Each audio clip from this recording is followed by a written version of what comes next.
When I was 10, I played a late-night game of flashlight tag with a bunch of neighborhood kids.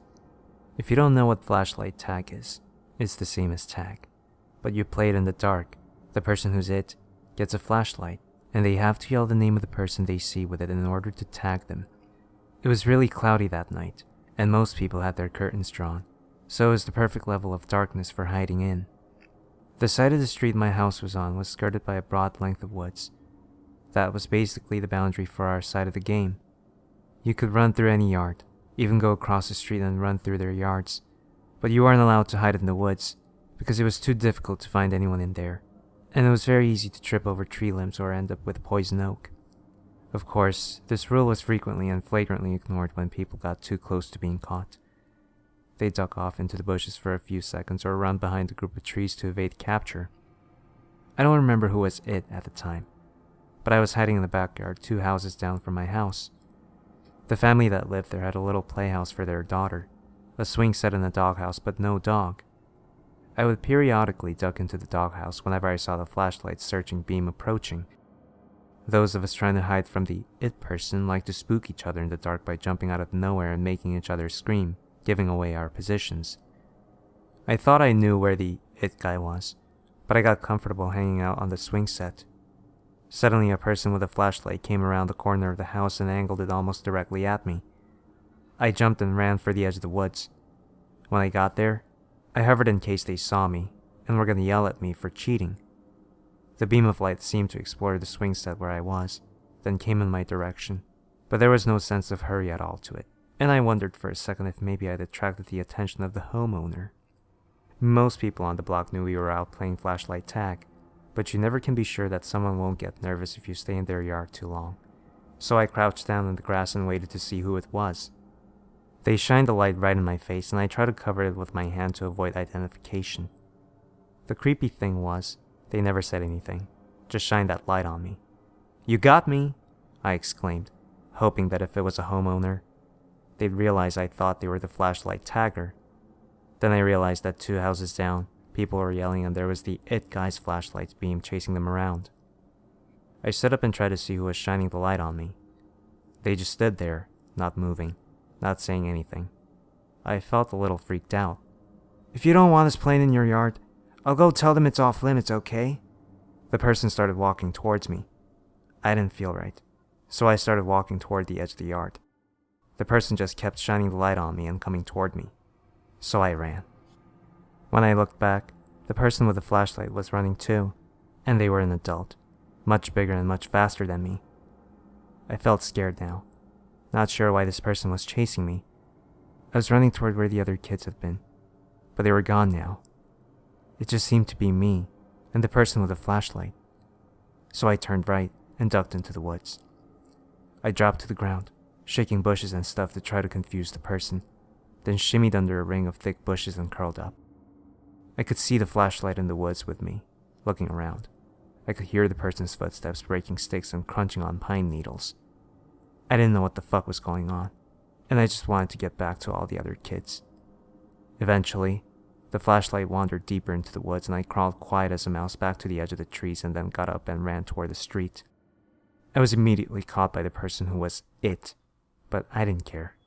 He yelled loud that I was now it, and I tried to tell him that there was someone else with a flashlight wandering around in the woods, but he took off into the dark yelling about no tagbacks. "Don't go into the woods," I yelled, but nobody responded. Of course, anyone who heard me would just assume I was talking about not cheating at the game, but I was sincerely worried about that person wandering around in them. Of course, now I had a flashlight of my own, so I thought I should go and see if I can find out who that was, just to make myself feel better. I went back behind the house I'd come from, and a bunch of laughing shadows scampered out of sight into the neighboring yards. I ignored them and headed straight for the trees. I couldn't see any other light in there, so I thought, maybe he went home. I didn't know if it was a man or a woman, but I didn't imagine any women trudging through the woods at night. So I went about playing the game again, albeit anxious because of the lingering thought that there was someone wandering in the woods who didn't seem to be playing the game with us. I ran across the street and chased people through the backyards there. But after a while, I found the lots empty and realized that they must have gone back across the street. I ran back over and was exploring the Beach's backyard. Mrs. Beach had a clothesline with a bunch of drying sheets on it, and her daughter Charlotte liked to hide among the linens and stay close to home in case she got too scared of the dark. She was only a year younger than me. I thought I heard something at the tree line, so I went over and was waving the flashlight around into the woods. "Stay out of the woods!" I remember yelling. I waved the flashlight back and forth a couple more passes, then saw someone off in the distance. I held the light on whoever it was. They were about half a job into the woods, hard to make out, but it looked to me like Charlotte. Charlotte had brown hair that her mother insisted on keeping shoulder length. We always dressed dark for flashlight tag, and Charlotte liked to wear this deep purple sweatshirt, so it was unusually easy to tell when you had found her. "Charlotte, I see you!" I yelled. She just stood there. I continued to hold the light on her and call her name, but she didn't seem to move. She stood there partially obscured by a tree and looked at me.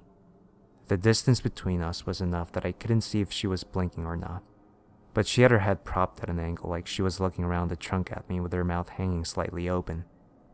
Every now and then, she sort of twitched and squirmed. It was a real freaky kind of movement. "Charlotte, come out of there!" I yelled. "Everybody! Charlotte's it, but she won't come out of the woods!" Some kids, including my friend Dustin, appeared behind me and started joining in my yell for Charlotte to come out. "Do you see her?" I asked. "Yeah, she's over behind that tree." "Charlotte, get over here," Dustin said, but she wouldn't come. "Charlotte, are you okay? Get over here, dummy." Charlotte seemed to stand up straighter and then disappear behind the tree.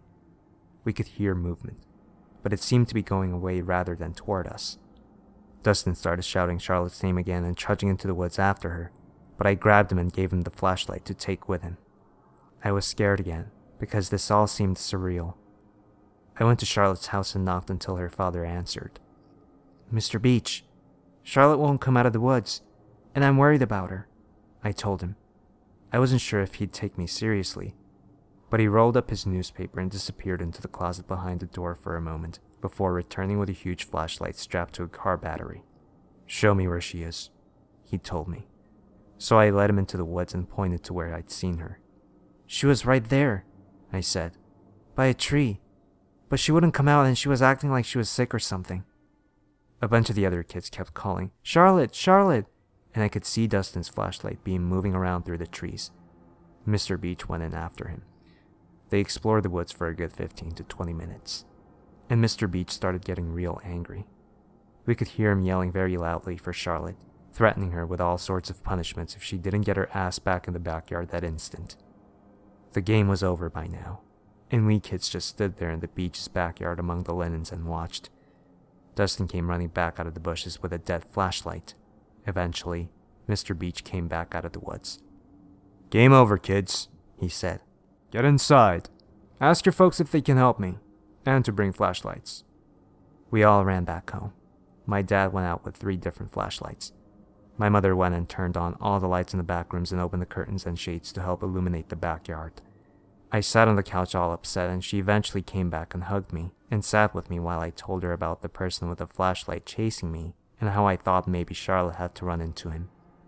Mr. Beach had gone inside and called them to report a missing child.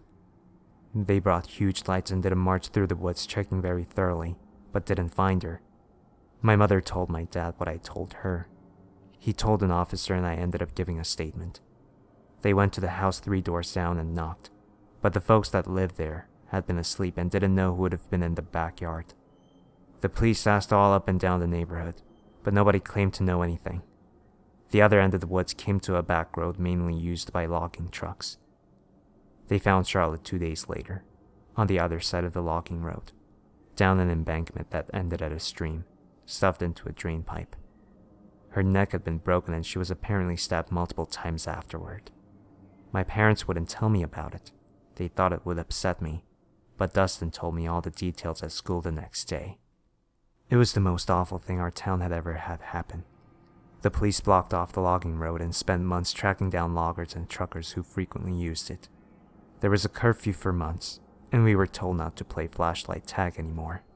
We didn't argue. What leaves me shaking to this day is the memory of Charlotte's face, hanging out from behind the tree, looking at me. Sometimes, I wonder if at that moment I'd been witnessing her death, and I wonder if that had almost been me.